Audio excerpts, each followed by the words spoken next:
The two-day National Law Conference of the Bar Association of Sri Lanka, titled Navigating Through Crisis, the Law's Role, has been divided into several plenary sessions, each of which will focus on a specific aspect of the law's role in navigating through the crisis. Plenary sessions for Day 1 included the crisis, legal framework and its role in economic recovery, investment in times of crisis, and addressing violence and social exclusion in times of crisis. The independence of the judiciary is part of the intangible heritage of the people of Sri Lanka, and all organs of the state must recognize that an independent judiciary is essential to ensure that justice be done between citizen and the state and between citizen and citizen. It is for this reason that India's second largest circulating English newspaper, The Hindu, described the BASL as a voice of reason during the Sri Lankan crisis, observing that the Bar Association of Sri Lanka, a professional body of lawyers, emerged as the chief advocate of citizens' freedoms of expression, association and assembly, intervening swiftly and firmly when it mattered the most. Chief Justice Jayanta Jayasuriya graced the occasion as the chief guest. We have adapted to many changes during the pandemic and the economic crisis. Such changes will pave the way for us to clear all obstacles and return to normalcy.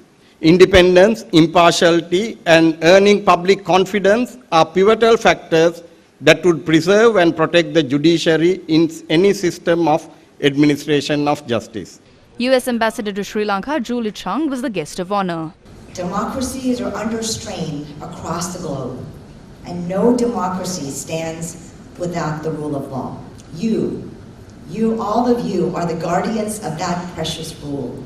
Since the beginning, the relationship between our two countries has been based on shared democratic principles, including the importance of an independent judiciary.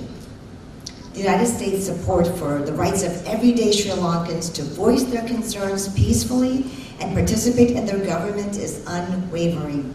The country's proud history of free elections underpins those rights, giving citizens the ability to advocate directly to the government in partnership with civil society organizations and through qualified legal representation in an independent judiciary. That's why local government elections we've been discussing are so critical. CBSL Governor Dr. Nandalal Veerasinghe also spoke at the event. There's interest rates also now coming down gradually, with the inflation coming down. So there's a clear path going forward.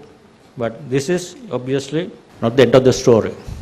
What people think once IMF comes in, so that's all will be better, they'll be back to normal. No.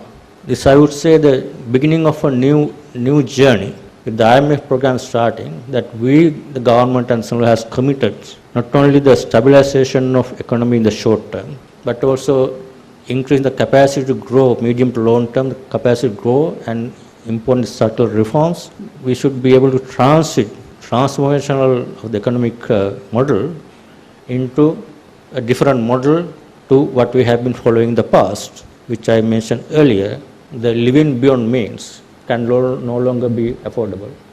There's significant protests, as I understand, they affected the professionals, fixed income earners, like, for example, doctors, even bankers, central bankers, commercial bankers, the engineers of the public sector, the accountants, all these things are now protesting.